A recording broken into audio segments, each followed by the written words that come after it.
Halo, assalamualaikum warahmatullahi wabarakatuh. Terima kasih udah mau nonton video di video jawaban Q&A session 2 ini. Kenalin, gue Begi, admin WFH dari Singapura.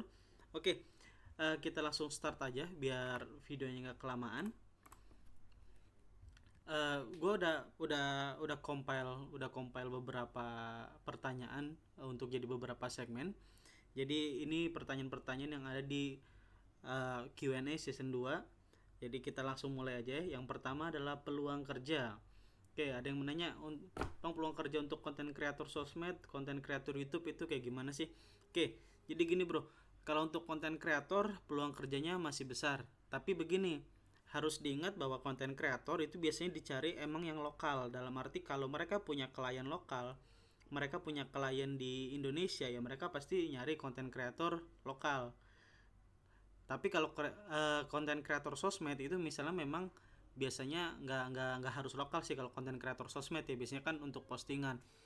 Nah, makanya ini yang gue bilang pentingnya portfolio. Jadi kalau lu emang anaknya sosmed banget gitu, lu harus bisa pamer portfolio bahwa semua sosmed yang lu handle itu working well gitu, dan ada hal yang bisa lu pamerin di situ. Nah, kalau untuk YouTube ini baru tadi yang berlaku lokal ya, karena biasanya YouTube kan nggak cuma syuting ya. Nggak maksudnya YouTube itu nggak cuma edit ya, biasanya ada syuting juga. Jadi memang untuk konten kreator YouTube ini, gue lihat menurut pengalaman gue memang agak kurang demandnya untuk WFH. Kebanyakan mereka maunya onsite kalau yang untuk kreator YouTube. Maksudnya onsite itu harus datang ke kantor atau memang lebih baik kerjasama gitu. Jadi karena memang kalau YouTube itu banyak kan memang lokal sih maunya ya. Kemudian untuk anak kesehatan gimana bang? Untuk anak kesehatan gini, jadi kalau untuk WFH itu kan gini ya, untuk WFH itu adalah sesuatu yang bisa dimonitor dari jarak jauh, makanya kebanyakan WFH itu adalah digital. Nah, untuk kesehatan, di 2 tahun belakangan ini kesehatan pendidikan itu bener-bener bertransformasi.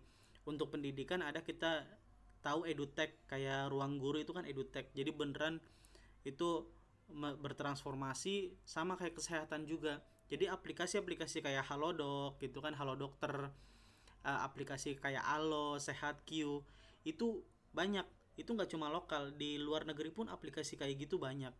Jadi mereka pun pasti akan request spesialis-spesialis yang berhubungan dengan aplikasi tersebut gitu. Makanya kalau anak kesehatan, lu bisa jadi kayak misalnya analis kesehatan, apa sih bahasa Inggrisnya ya, pokoknya itulah analis kesehatan atau apapun itu. Coba cari aja gini, cara carinya gini, lu cari perusahaan-perusahaan aplikasi kesehatan di LinkedIn, kemudian lu lihat apa, jobsnya di situ. Lu bisa lihat yang jobs yang mereka minta apa aja sih. Nih salah satu contohnya ya. Oke, buka LinkedIn ya. Kemudian misalnya katakanlah kita buka Halodoc. Nah, ini ada Halodoc ya. Di sini kita lihat nih perusahaannya, kita buka di tab baru. Kita lihat Halodoc, biasanya dia posting kerjaan apa aja sih. Head of Organic Copywriter, kita bisa lihat semua di sini. Head of Organic Copywriter, UX Researcher, bla bla bla. Nah, nih data analis medicine kan. Ya, jadi di sini. Kemudian Head of Medical Operation. Tuh, di sini ada syaratnya Professional Medical Practitioner. Jadi pasti ada untuk request kayak gini, pasti ada ya. Apalagi untuk anak kesehatan pasti ada. Anak kesehatan, anak pendidikan pasti ada. Kemudian data analis, tadi udah ada contohnya, data analis, saintis pasti ada. Tinggal dicari aja cara carinya kayak gitu. Jadi nanti di situ kita bisa lihat, oh ternyata startup ini atau perusahaan-perusahaan ini buka lokernya judulnya kayak gini. Nah, itu yang kamu cari ya. Jadi based on titelnya, jangan cari titelnya kesehatan, nggak ada.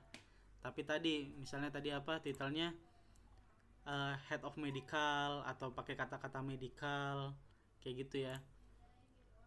Kemudian salesperson ini banyak.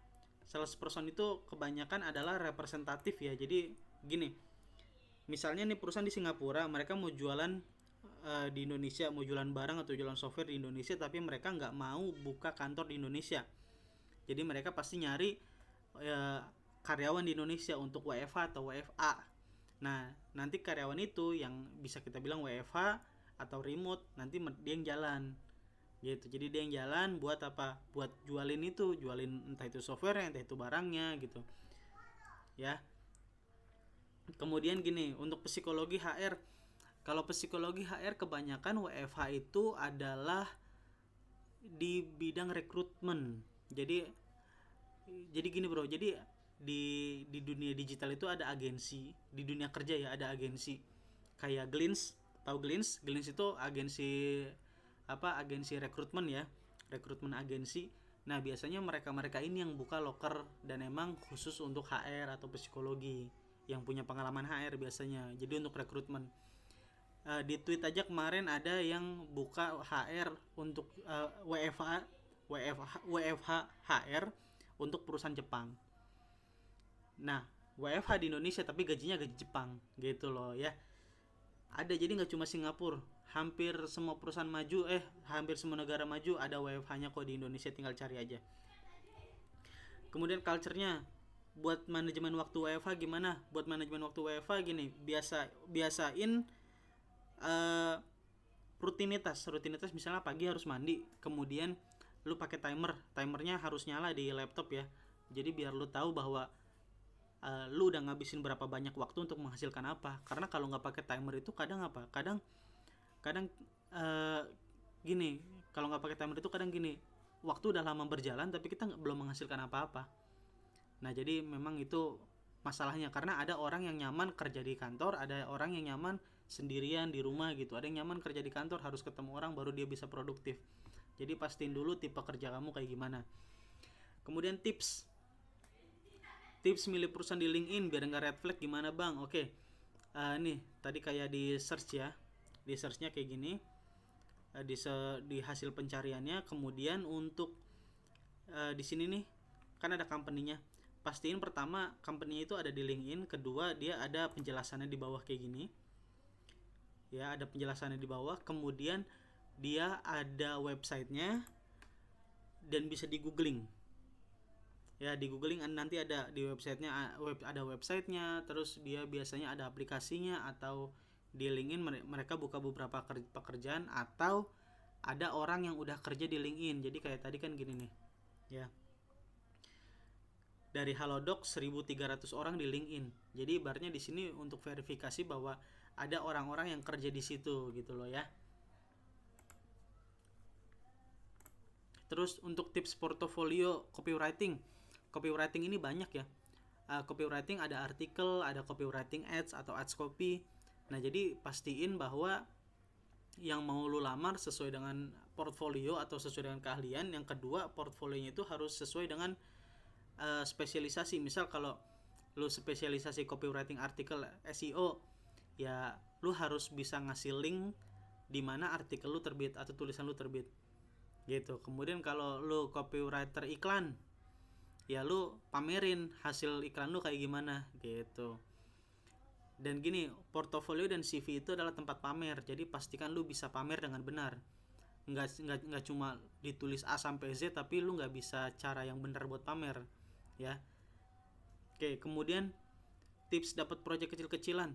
Untuk project kecil-kecilan untuk di LinkedIn itu jarang sih, bahkan gue kayaknya nggak pernah nemu, tapi mungkin ada ya.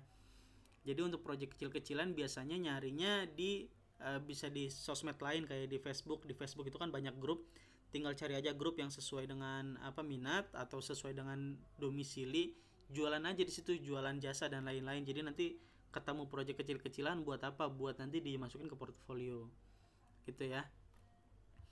Kemudian untuk karir nih, bang kalau model sertifikat aja gimana? Kalah nggak sama yang pengalaman? Pasti kalah. Kalau lu punya sertifikat nggak punya pengalaman, kalah. Tapi ada hal yang menentukan, itu apa? Balik lagi ke CV dan portofolio. Lu kalau bisa present CV dengan bagus, bisa meyakinkan orang lain dengan CV lu, meyakinkan orang lain dengan portofolio lu, harusnya orang mau coba untuk interview. Karena kan tahapan pertama pasti kirim CV, ya kan? Kirim CV, nanti recruiter bakalan lihat, oh CV-nya bagus nih orangnya, ya udah kita undang buat interview. Nanti pas di interview dilihat orangnya cocok sama kita, kalau cocok oke, lanjut gitu kan. Tapi kalau dari CV aja udah gagal, ya udah lewat gitu kan. Kemudian pindah selain engineer, dari IT engineer ke non engineer.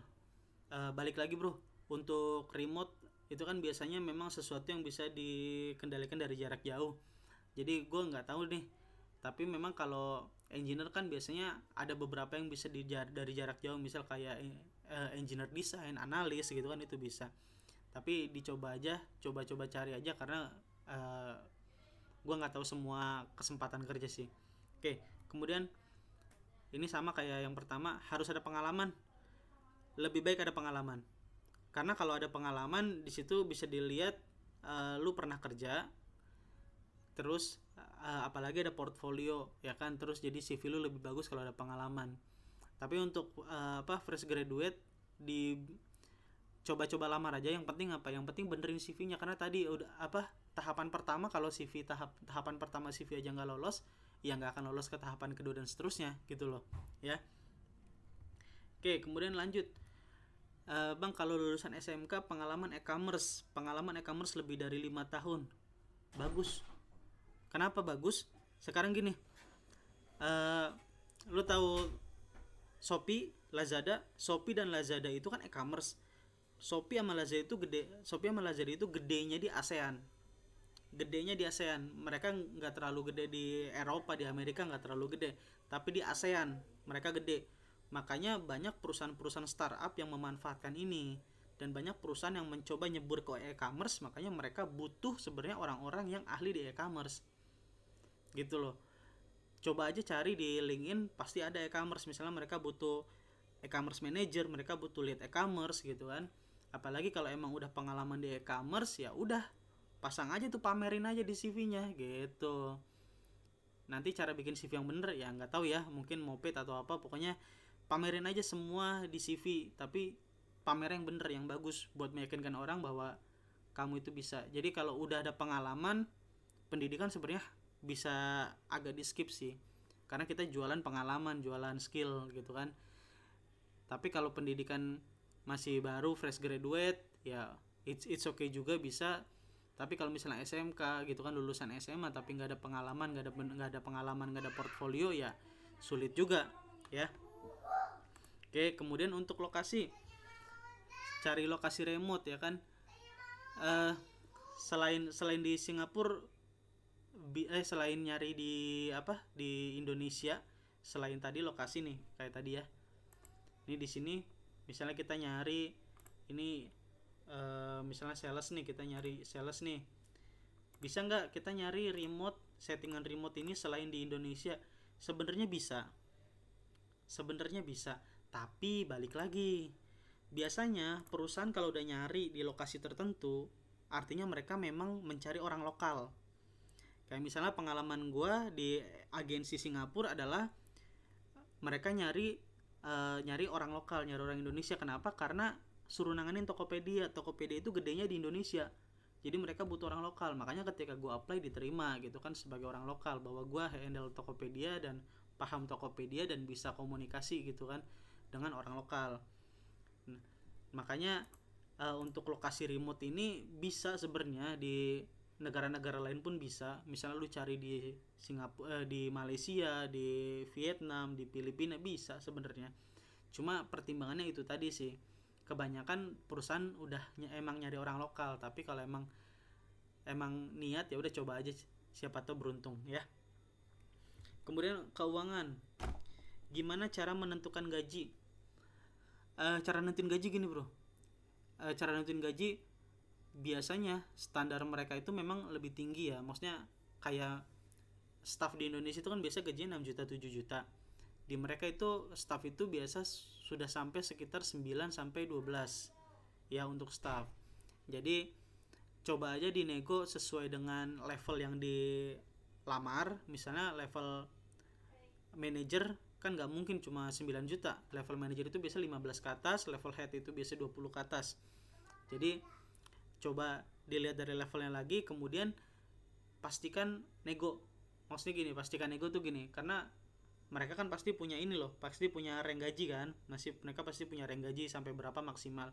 Jadi kalau emang lu suruh nyebut duluan, misalnya uh, what's your estimated salary gitu kan, ya lu bila jawab aja berapa, tapi bilang it's still negotiable. Makanya dari standar lu dinaikin dikit, misalnya standar lu 10 juta nih, harus dapat 10 juta, lu minta 13, but it's still negotiable, nanti pasti dinego dikit gitu. Kemudian gini, Singapura ngurangin gaji, bukan ngurangin gaji bro. Jadi sebenarnya gini, WFH itu adalah cara perusahaan untuk menekan biaya. Karena kalau mereka ngerekrut lulusan Singapura, mereka ngerekrut orang lokal Singapura, itu mahal. Lulusan orang lokal Singapura S1-nya itu rata-rata gajinya 3.000, bukan rata-rata, median. Menurut penelitian ya, median itu titik tengah. Median gajinya $3.000 atau sekitar 40 jutaan ya. Ya, $3.000. Sedangkan kalau mereka hire WFH orang-orang Indonesia, orang Malaysia, orang Vietnam, orang Filipina, mereka bisa bayar cuma $1.000. Jadi sepertiganya. Itu cara perusahaan menekan biaya gaji, bukan ngurangin gaji, bukan. Karena based on kalau dibandingin sama standar gaji di negara-negara yang mereka rekrut juga udah lebih tinggi. Misal di Indonesia ya, di Indonesia UMR berapa sih? UMR Jakarta 4,6, UMR Cikarang sekitar 4,8 ya, atau 5 atau 6 ya, lupa. Nah, dengan pekerjaan yang sama, misalnya sebagai digital manager, dengan pekerjaan yang sama, gaji lokal Indonesia dengan gaji Singapura itu bisa beda 2 sampai 3 kali lipat. Kayak gitu ya. Jadi bukan ngurangin gaji, memang itu adalah cara perusahaan untuk menekan biaya. Nah, ini pertanyaan paling menarik di season 2 ini adalah kenapa WFH dari Singapura, Bang? Yang pertama karena gue kerja di perusahaan di Singapura ya. Yang kedua karena Singapura itu negara bisnis. Jadi begini, kalau misalnya ada perusahaan yang mau jualan, entah itu jualan software, jualan produk di negara Asia, di negara ASEAN, terutama di negara ASEAN, mereka biasanya bikin kantor di Singapura. Kenapa? Karena Singapura itu udah kayak apa ya? Kalau di Jakarta kayak inilah, kayak menteng gitu, udah paling mentereng. Jadi lu kalau bikin atau SCBD lah kalau di Jakarta. Jadi kalau lu bikin kantor di Singapura, udah dilihat, wah, lu bisa dapat funding itu uang dari investor, bisa dapat funding dengan mudah. Terus Singapura itu juga negara yang dipercaya untuk bisnis gitu. Jadi emang ini bedanya adalah apa ya, karena ya itulah tadi, startup. Makanya startup kebanyakan bikin kantornya di Singapura kalau di Asia ya. Kalau di ASEAN startup itu kebanyakan bikin kantor di Singapura. Biar apa? Satu, ya biar kredibel gitu. Coba kalau ada startup bikin startup di Indonesia, kemudian mereka mau hire orang-orang di luar negeri gitu kan, ya orang-orang pasti akan banyak pertanyaannya. Kenapa? Karena memang negara kita belum dipercaya seperti itu gitu loh. Tapi kalau kita kalau misalnya ada startup udah bikin kantor di Singapura, ya udah, mereka udah dipercaya gitu. Mereka bisa dapat funding dengan mudah, mereka bisa hire orang dengan mudah. Tapi ya nggak terbatas Singapura ya. Karena loker WFH ini banyak, dari Jepang ada, dari Australia ada, dari Hong Kong ada, Taiwan ada gitu kan. Kayak gitu. Nah, terus nih untuk bonus di season kedua, di season 2 ini, gimana sih cara nyari kerjanya? Kalau gimana cara nyari kerja di LinkedIn ya. Nih jadi gua kasih tahu. Di LinkedIn ini kayak gini. Ini kayak tadi nih. Misal kita cari apa? Analis ya. Kita cari analis, negaranya Indonesia. Kemudian di sini ini kita pilih remote. Nah, di sini bisa kita lihat tuh. Perusahaan-perusahaan yang buka analis remote. Jadi memang nggak cuma perusahaan luar doang, perusahaan lokal juga banyak yang remote sekarang. Ya, perusahaan lokal juga banyak yang remote. Tapi kalau yang dari Glints ini kebanyakan memang perusahaan luar, kebanyakan. Tapi gue beberapa kali ditawarin perusahaan lokal juga sih. Nah, ini kayak gini.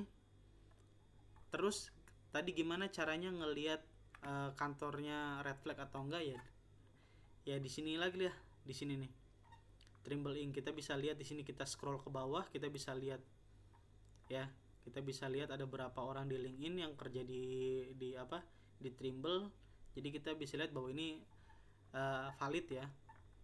Kemudian kalau gua biasanya selain remote, gue juga pakai settingan ini, easy apply. Easy apply ini biar nggak ribet sih, jadi kita bisa apply sehari bisa 2 atau 3 apply gitu kan, jadi lebih gampang gitu kan untuk easy apply. Kemudian kalau mau lihat yang terbaru, kita bisa bisa filter di sini. Kita bisa filter dari 24 jam terakhir, cuma ada 5 lowongan baru nih. Tuh, ada sales associate ya kan. Terus ada sales associate dari Amazon nih, dari Amazon nih ada nih. Tuh, dari Amazon ada ya kan. Terus dari Gravel, ini kita lihat perusahaan dari mana. Oh nih di apa, di Jakarta kayak gini ya. Ini kita bisa lihat satu-satu semua. Jadi terserah gimana nanti lo setupnya. Jadi untuk settingan gue biasanya kayak gitu. Ini apa, loker yang kita cari, kata kunci yang kita cari, kemudian lokasinya Indonesia, ininya remote, kemudian ini isi apply. Jadi kayak gitu aja sih biasa settingan standar ya. Settingan nyari standar, udah tinggal apply aja. Tinggal bikin CV yang bagus biar CV-nya di notice ya. Nanti kalau di notice ya bisa lanjut ke interview, insya Allah lanjut lah. Oke, begitu aja untuk jawaban season 2 kali ini. Terima kasih udah nonton. Untuk selanjutnya nanti bisa langsung tanya-tanya lagi di Telegram. Oke, terima kasih. Wassalamualaikum warahmatullahi wabarakatuh.